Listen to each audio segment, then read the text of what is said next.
And we are recording. All right. Sergeant Major Kettlebell, thank you for sitting down with me and doing this conversation with the Kettlebell Collective.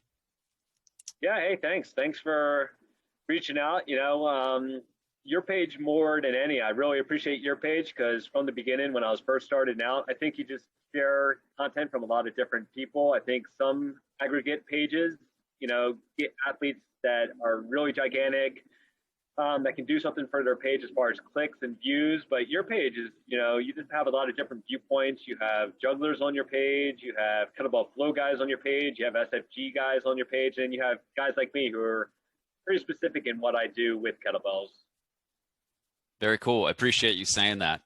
My intent with the collective is to highlight two things: people doing cool stuff with kettlebells, and then number two, people giving exceptional instruction with their stuff. So regardless of follower count, that's what I'd choose to share on that channel. And speaking of cool stuff, you have 3 world records for the most consecutive kettlebell swings. Yeah, actually, it's not the most consecutive kettlebell swings. The records are for the most weight swung during a certain time period. So I have the 1 minute record, the 3 minute record, and I had the 1 hour record, but I don't have it anymore. It's since been broken. So that's what I've been training for recently. If you've been following my story or my page, I've been building up to retake the 1 hour record. So you can use any weight kettlebell that you want. It's basically the aggregate of how many swings you do times the weight of the kettlebell, and that's how you try to set the record. So there's a lot of forethought that you have to put into that as far as what type of weight do you want to use. Do you want to swing super heavy with less reps, or do you want to swing a lighter weight that you could do more times? So I put a lot of thought, time, and effort and energy into game planning, that type of stuff. Very cool. What made you want to go for the record for in any of those camps?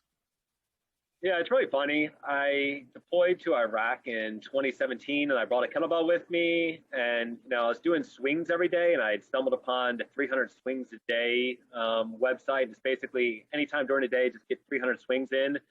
There wasn't a lot of functional fitness equipment at the time. I was doing CrossFit, so I brought a trusty 53-pound kettlebell with me, and I was just doing a lot of swings. And from doing them every single day, I just got quicker at doing them, less rest time between doing my sets. And at some point, I think I eventually did 500 swings in 30 minutes. And somebody was like, hey, that's pretty cool. Is there a world record for that? And that was like the first moment that it even entered my mind. Hey, there may be a world record for swinging kettlebells. So I Googled it, and there was a world record. And I attempted to break it back when I first came back from deployment.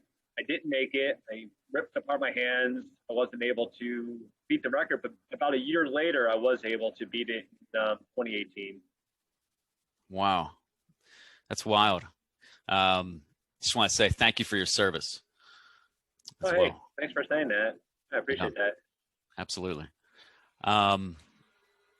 So I'm curious about kettlebells came from Russia. Do you know, was this metric, like the highest amount of weight swung in a given amount of time, did this also come from Russia? I'm not sure. I mean, it's a Guinness World Record, so I think it was probably, they have a lot of different exercises and weight moved during certain periods of time. So I think at some point there was a record established, but I don't think it's specifically having to do with that. Same with the 3 minute record and the 1 minute record. Right on. Yeah. So when did you first start going for the records? Was it in 2017? Yeah, once I first discovered that there was a record, literally from the time I discovered there was a record, I attempted to break it like 6 weeks later, didn't make it. And then about a year later, I did break it. But I just look at my journey since 2017. It's really gotten me onto this doing swings dominantly as my form of exercise. And I have, just a million different ways of doing swings, as far as I do EMOM swings during the week, which is really doing swings every minute on the minute, a certain number of reps with a certain weight, and then I incorporate them into my workouts. So every single day, I'm just doing something with swings. When I'm doing other workouts, I actually can use Russian swings as a rest period to kind of lower my heart rate because I'm so used to just doing so many swings that Wow. they don't really affect me. I think the way that they affect other people because I've been able to just perfect my technique and I've just thought about it so much and I've practiced it so much, literally hundreds of thousands of reps that they're just not very difficult for me. So it's been, something I've been able to focus on and something I'm really good at, I think. Clearly very good at it. I'm curious, what are the records that you have in the 1 minute and the 3 minute? So, when I was focusing on the 1 minute and 3 minute, I wanted to I could use any weight that I wanted to. So obviously during a 1 minute and 3 minute, I didn't want to take any breaks. So I trained to do the heaviest weight that I could swing for each period consecutive without putting down the weight. So for the 3 minute, I did, I swung a 97 pounder, I think 110 times over 3 minutes. Wow. And for the 1 minute record, I swung a 124-pound kettlebell 37 times in 1 minute. Wild. Very cool. And then what did you swing for the 1 hour? For the 1 hour record, every time I've attempted it, I've done a 53-pound kettlebell and I swung it 1,346 times. I'm starting to realize now, I've just been practicing with lots of different weights, that the 53 isn't really getting me where I want to go. I could break the record now with the 53-pound kettlebell, but it's not really what I want to do. I've been swinging with a 70, and you could just bank a lot more weight. I mean, there's just a lot of different factors, especially to me, out of the 3 records, the 1 hour is king record. I mean, to me, it's just, you're doing it for an hour. There's a lot more things that you have to account for. Your hands, your not gassing, your grip strength, the ability to maintain your hip thrust. There's a lot more things that you have to think about. So I want to be able to max out the heaviest weight that I can do during that time and still be able to get the reps that I need to. So I've been working with a 70-pounder in my practice. And very cool. Last year when 2018 when I broke it, I did 1,346 reps. Somebody broke that record with around 1,400 reps. So now if I do it with a 70-pounder, I have to do 1,185 reps to break it with a 70-pounder. And in practice, I did 1,500 reps about 2 or 3 weeks ago. So I'm well over where I need to be. I mean, my goal now, and I don't want to sound cocky at all, but I want to put up a number that's so big that nobody ever really attempts to do it again. Like, I'm not looking for an upper bound. I'm trying to do the most that I can do. I mean, I have this moment in time that I'm in great swinging shape and I've been doing it a lot, and who knows how long I'll be able to do this. I'm 44 years old, yeah. If you swing a kettlebell for 1 hour straight, you never put down the kettlebell, you could do about 2,100 swings. So I'm at 1,500 swings with a 70-pounder. So I'm just trying to see how close I can get, obviously, to 2,100. I know I'm not going to get there, but I think I still have some more room that I can get some more swings and get some more weight into the bank for 1 hour. Wow. I'm reminded of breaking the 4 minute mile. I think you're basically setting the bar, and I think a lot of people are going to try to chase you. I really hope so, because I kind of feel like a lot of times some of the things I do for swings, I wish there was more people in the competitive swing game, because I post a lot of stuff and I put it out there. I do consecutive swings. I do this thing, max unbroken swings, and I've worked up to 1,100 unbroken swings with a 53. And I always make a joke and I say, max unbroken swings, it's a cool sport. I'm the best at it because I'm the only person that does it. I really wish more people in the community who like swings. It's such a great way to exercise. It's such a great way to test your capacity. In Simple and Sinister, Pavel says that you should do sets no larger than 10, but once every 2 weeks, you should do a max unbroken. And I never see any content of anybody else doing it. So maybe people will see this interview and say, hey, I'm good at kettlebell swings. Let me pick up a 53 or a 44 or a 70. Let me see how many I can do unbroken. Rad. So for somebody just starting out, would you recommend what would you recommend? Like easing in? Oh, as far as easing in and doing kettlebell swings, I think the most important stuff is to just really focus on your form and really get good at swinging lower weights. I mean, one thing I see when I'm looking at content is people just, swinging weights that are maybe too heavy for them, and they're like swinging it up to their waist, and they're not really getting that hip thrust that they need, and that's dangerous, and it's gonna potentially lead to injury, and then they'll get frustrated, and then they just won't work out anymore. So I think you just need to be able to continue to work out and do a weight that's comfortable for you, but still, once you get the form down, challenge yourself. Like I was saying earlier, I weigh 180 pounds, and I'm able to swing kettlebells that are really big compared to my size, just because I've gotten the form down so well that I'm able to generate a lot of force from my hips. Oh yeah. You're ultra dialed in. I mean, your brain knows exactly what a kettlebell swing is, how to Yeah, communicate to I know it for every weight. When I pick up a 53, when I pick up a 70, when I pick up a 97, I just have so many reps with each one of those weights that it's just not uncomfortable to me when I pick up those weights. It starts getting uncomfortable, honestly. I have a video on my page of me swinging a 150. That's when I'm starting to get out of my comfort zone. But even with the 124, when I did that for the world record, I mean, I don't want to say it was another day in the park, but I just didn't feel like I was under duress. And when I swing, I like to really slow down my pace. And, it helps me rest at the top when I get the kettlebell weightless. But when you get to really heavy kettlebells, it's harder to do that because you have to have constant tension because it's just such a big kettlebell. right? So once people nail their form, say they want to work towards their max rep, do you recommend they try that every couple weeks? Yeah, if I was going to start training somebody, obviously I have my own methodology. I don't have any certificates in kettlebell, so I just want to caveat that before we start. I like doing sets every minute on the minute and do it for like 30 minutes. That's a key workout. I do that every single week. So pick a number, get your 44, get your 53, and start off with like 16 swings per minute, every minute on the minute, and see how long you can maintain that. Or do it for 20 minutes. Week after, do it for 30 minutes. And then the crew that I work out with, I have them add reps every single week as they get better. So, okay, so last week you did 16. Why don't you try 17 this week? Why don't you do 18 this week? Why don't you do 19? 20 is where you're starting to really get to your working, because it really comes down to your work rest ratio. That's what I concentrate on. I don't concentrate on reps as much as I concentrate on how long am I working, how long am I resting, and how can I increase the amount of time that I work. The reps are kind of secondary to me. It's just that work rest ratio. So for somebody just starting off, start off with, do a 20-minute workout every minute on the minute. Start off with 16 swings. Start off with 18 swings. As you progress, you're going to notice that there's 3 things when you're doing kettlebell swings that are going to make you not be able to swing anymore. It's going to be your grip strength.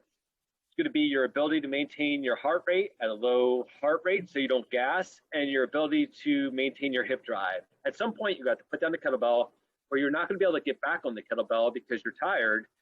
It's going to be one of those 3 things that are going to fail you.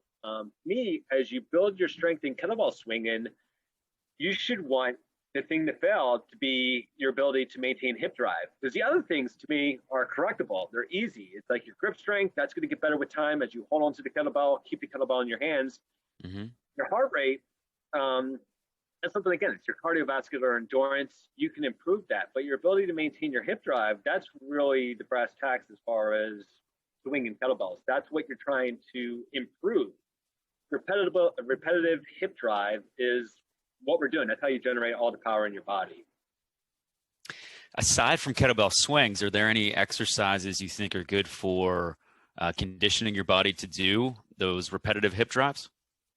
Yeah, absolutely. Every exercise that you do with the kettlebell, it should be a hip drive exercise. I post a lot of workouts on my story, on my personal Instagram page, but obviously if you're doing goblet lunges, goblet squats, push presses, anything that you're moving the kettlebell, you're getting a lot of benefits from that you should really it should be a hip drive exercise. There isn't an exercise you do with a kettlebell in your hands that isn't a hip drive exercise. I mean, other than maybe bent over rows or something like that, it's more of like a weightlifting exercise. But anything else, what I tell the people I work out with is figure out a way to get your hips engaged, to really break your hips, pop your hips.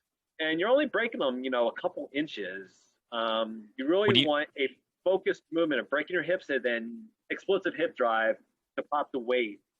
And that's what you're repeating when you're doing the kettlebell swing, is that breaking your hips, popping your hips, breaking your hips, popping your hips, catch, release, catch, release. Gotcha. Very cool.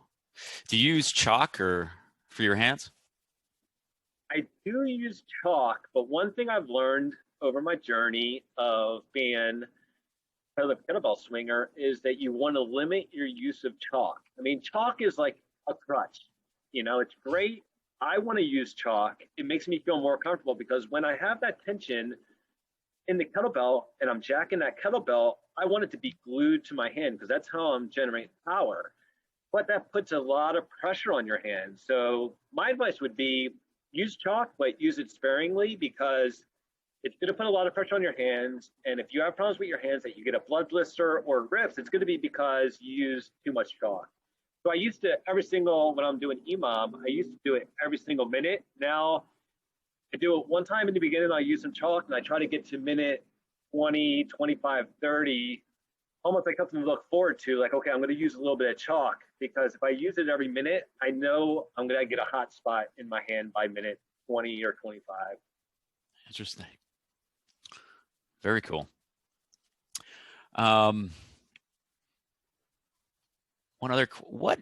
To what degree do you think is your mindset a role in going for max swings in an hour? A lot of it. I don't know if I could put a percentage on it, but I think that, a lot of the times when I'm working out with kettlebells, what I tell everybody is resist the urge to put the kettlebell down because you get a lot of the benefit from just holding on to the kettlebell. It's in the goblet position. Even if you just pop it on your shoulder, when you rest, I don't like to put the kettlebell down because you get so much benefit because it increases your heart rate just from holding on to the kettlebell. And I kind of feel when I'm doing the max unbroken, it's me versus myself. I'm just in a world and I'm swinging. Physically, I can jack that kettlebell a little bit, but I have to have such extreme mental focus to keep my form down because if I start daydreaming for a second and I start dipping my chest too far, or I start doing something that it's not in line with how I do kettlebell swings, it's going to cause my heart to start racing, it could just fall apart really quickly. So it's just kind of like getting into my own head. And another thing is like, I already know the number that I'm going for, what's my personal best? Well, it's 900. I know I'm going to try to get to 900 today. So people say, well, when does it get hard? Well, it gets hard right from the beginning because you're doing swings. And every time I start, I'm like at 200. I'm like, oh, man. I'm constantly that self-doubt in my mind, like, man, I don't even know if I'm going to get to 500 today. And I just keep swinging. And then I get to 500. I'm like, okay, 600. I'm definitely putting this kettlebell down. And then I get to 600. And then I keep going. And I've done this every single time that I put up a big number. It started off as the worst unbroken attempt in history. I'm just in my mind, but I just kind of keep on feeling like I don't have to put this kettlebell down. I don't have to. I have the decision right now. I don't have to put this down. It's just whether or not I choose to put it down. I mean, the one thing that will force me to put it down is, if my hands get really wet, like I chalk up a lot in the beginning, and then it's just maintaining my grip. And a lot of times if I do it and it's warm outside and I start sweating, there's nothing I can do about it. I just can't maintain my grip anymore. But the time I did 1100, I was outside, Southern California. For some reason, it was like 38 degrees that day. It was just like the perfect day for a max unbroken attempt. And I was able to do it. So hopefully in the next couple months, it gets, it stays relatively cool here in Southern California and I'll be able to, do another attempt. Very cool.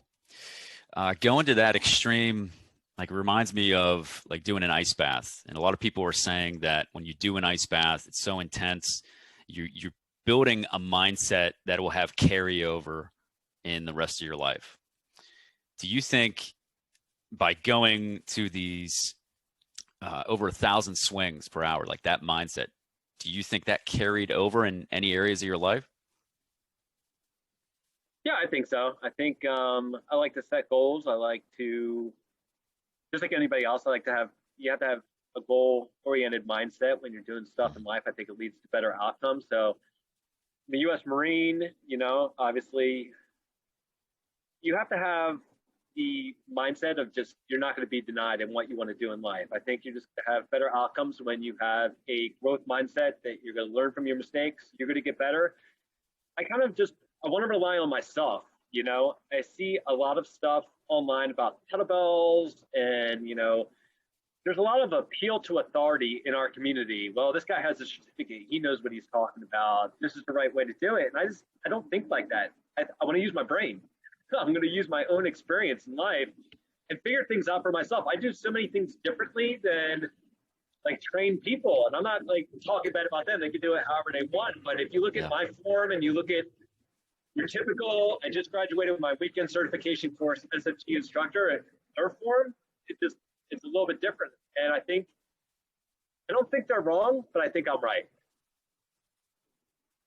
I love that. When you're doing the kettlebell swing, I see a lot of people. I talked about the 3 keys to kettlebell swing and what's going to make you put down the kettlebell. And I think that to the extent possible, if you can shorten your movement, you're going to generate more power and you're going to be able to repeat generating that power. I see most people when they do their backswing on the kettlebell swing, they go really deep, they go really low, and the kettlebell goes between their legs and they almost sell out right from the beginning. You'll see people, their chest will go facing the ground. Whereas if you watch me, I have a laser on my chest and it's always facing forward, proud chest.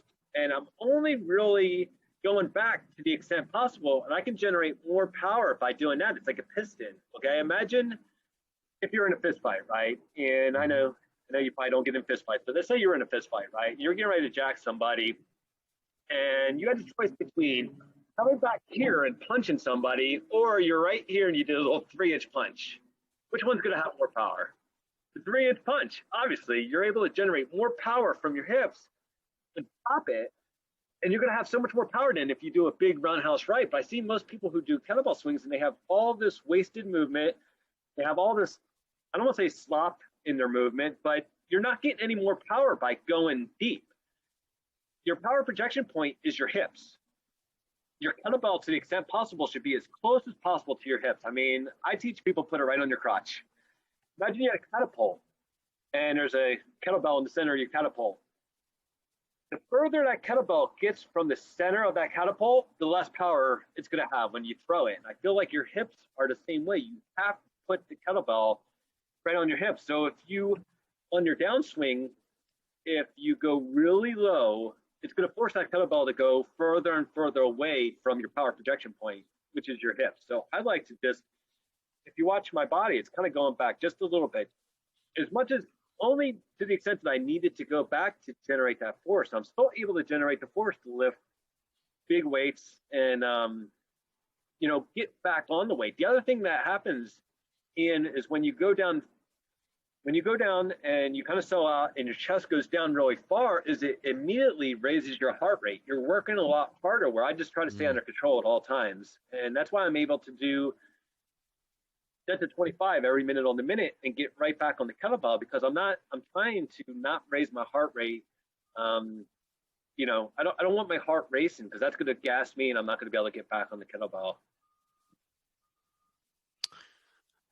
Very cool. Interesting point on the heart rate. So back to the what you're saying about the hip drive and the power creation.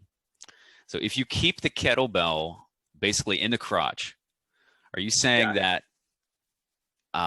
if you go back too far, you'll generally have less power, less thrust forward than if you just go back a shorter distance? Yeah, it's exactly what I'm saying. If you go down further, your chest is going to go down further, and then the kettlebell is going to go between your legs. It's going to be removed from your hips. And when you generate that force forward, you're going to slide the kettlebell up, and it's going to be inexact. I mean, I see people, and they're able to generate force. I mean, I could do it. I can swing like that. I can generate force, but it's not Okay. optimal. What are we doing? We want to do optimal swings. Keep it on Okay. your keep it on your hips. Push your hips back slightly, and it's kind of like that quick snap. You're just it's like you're flicking your wrist, right? And you're doing that. You could do that all day long once you get used to swinging like that. If you don't need to maintain tension with the kettlebell, don't maintain tension. That's another thing that I differ from some classic methodology is let the kettlebell float, rest at the top. People know that, but don't maintain tension with the kettlebell because that's going to, again, raise your heart rate needlessly. Whereas if you just maintain tension when you need to, you can generate the power. Cool. So I think I get it now with the catapult analogy. Basically, your hips or crotch are basically that bowl of the catapult, yes, keeping the kettlebell in that bowl versus the deep hip hinge slides it out of the bowl. You lose that oomph. Very cool. Yeah, exactly. Are there any other, and then the heart rate element too, by not lowering the chest as far. Are there any other insights that you think are maybe different from the mainstream that you've uncovered by doing these, going for these goals? Yeah, I think we covered the main ones. Is just your form as far as only move to the extent that you have to move. Don't sell out. Keep your movements as short as possible. Breath control, obviously. When you have the opportunity to rest. When I do, 1,000 straight kettlebell swings, obviously I'm resting during that period. If I was just keeping tension that entire time and going really fast and doing hard, I hate to say it, hard style swings where it's almost like a sprint. Every time you do the hard style swing, you're sprinting from here to there. That's why, they're putting down the kettlebell and they're keeping their heart rate up and all they're doing this stuff. I'm doing it a little bit more, I don't want to say laid back, but I'm generating the power that I need to, but I'm able to rest while I'm working out, which I feel like is a little bit of a difference. And I'm able to do repetitive hip thrusts, which I think over time is building more power because I'm able to continue to work rather than having to put the kettlebell down and rest. Right on. And I think I see the strong first value. Like if you're just focused on power and full body strength, maintaining that tension would be important. But for the endurance game, it's all about efficiency, right? Yeah, I agree. I think there's it just depends on what your goals are. And it says it right in Simple and Sinister right in the beginning. This is a great book for, most people, most of their goals. But if you have specific goals, you've got to do specific training, which I think that's where I differ from a lot of that methodology is I'm very specific in what I'm trying to do. Awesome. Very impressive. Very, very inspiring. Do you coach people in achieving these like high rep swings? Yeah. I was just in Cuba for the last year when I was down there, started a kettlebell club, the Guantanamo Kettlebell Club. And we used to have a lot of people come out and jack kettlebells. To me, when it comes to coaching other individuals or working out, I just like to lift weights with other people. So, my viewpoint is I never want to monetize my knowledge with kettlebells. I just, if anybody's in the Southern California area, send me a private message. You can come jack kettlebells with us and I'll show you what I know. That's just my mindset for everything. Because I think shared bonds with other individuals who have the same goals as you do, whether they want to try to set a record or they just want to get stronger. I'll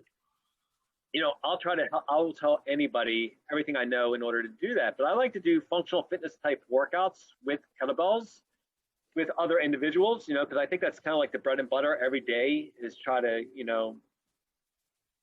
maintain your heart rate, improve your grip strength. Everything is always getting back to max kettlebell swings, but I don't do that every single day. I do a lot of functional fitness workouts with kettlebells with other individuals, and I'll teach them the way of the kettlebell, the way I understand it, as far as how do you generate power from your hips, how do you maintain workouts, and then just work out with them. And then if they, normally there's been some people like, hey, show me some specific stuff with kettlebell swings. What do you do? And then I'll work with them off on the side. Very cool. One more thing, I'd love to hear your thoughts on breathing. Do you use any specific patterns? Nose, mouth? I'm sure I do. I just can't think about it right now. Yeah.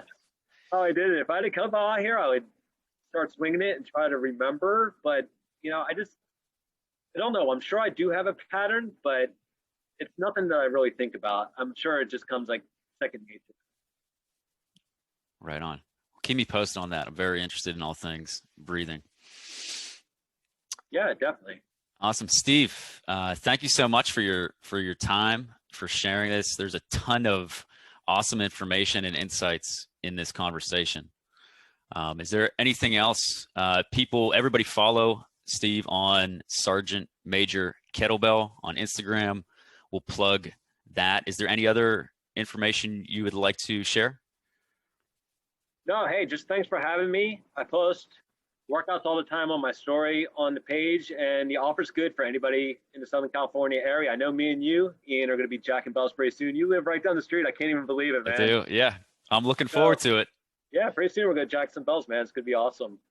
Hell yeah. All right. Thank you, Steve. All right. Thanks, Ian. Great talking to you, man. You too.